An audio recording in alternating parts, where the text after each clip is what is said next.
The deferred sales trust at its core is an installment sale that allows you to defer the tax, right? Defer paying the tax for a period of time.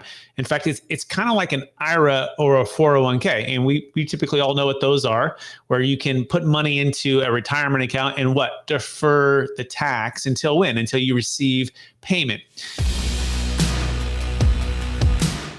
For those of us that aren't as educated as you in this area, and I like to dumb stuff down the 8th grade level, right? So I can digest it. Explain this deferred tax trust, right? What is it? How is it different than other ways of preserving wealth? If you can kind of just give me the basics on how it's structured and why it's so advantageous. Yeah, most entrepreneurs or those who own businesses or real estate, they want freedom and flexibility with their wealth, right? They've made their wealth, they've earned their wealth, they've built their wealth on something that was amazing. And now it's multiple millions of exit dollars, which means typically somewhere between 25 and 50% of the proceeds are going to be crushed by capital gains tax. And so having a tax flow mindset along with a cash flow mindset and understanding how all of these things intertwine for the next venture that you're going to be either raising for or building with are so important. And the deferred sales trust at its core is an installment sale that allows you to defer the tax, right? Defer paying the tax for a period of time. In fact, it's kind of like an IRA or a 401k. And we typically all know what those are, where you can put money into a retirement account and defer the tax until when? Until you receive payment. So the same concept is true for the deferred sales trust. And I'll give you an example.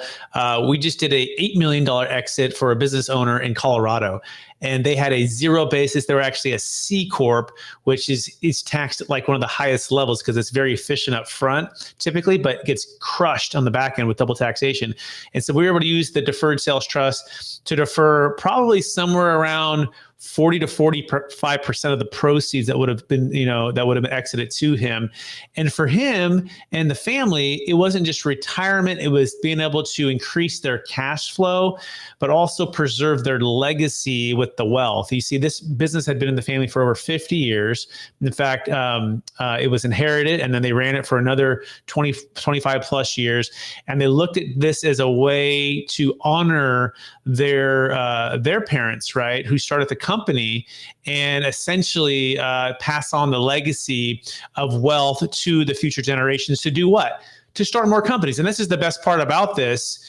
We all want typically wealth plans that allow us to unlock the freedoms we desire. And for the entrepreneurs or the people that we serve, they typically want to be able to fund their next business venture. And this trust itself, while it's tax deferred and you don't pay tax until you receive personal payment, it can go into other business ventures, all tax deferred. Right. So we call this the go fund yourself scenario. And so the questions we ask people is, A, what are you selling for? Like, what is the sales price? What's the basis? What's the capital gains tax on that?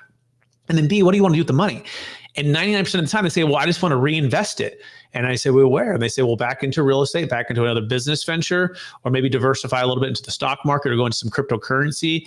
And then they look at the trust and they go, wow, so I can do it with an extra amount of money and it's super flexible and it's very tax efficient. People sign up and this is what we've been doing. This is why we love it, because it's so flexible and so adjustable. Very cool. No, I appreciate that. Now I can grasp kind of what you're doing.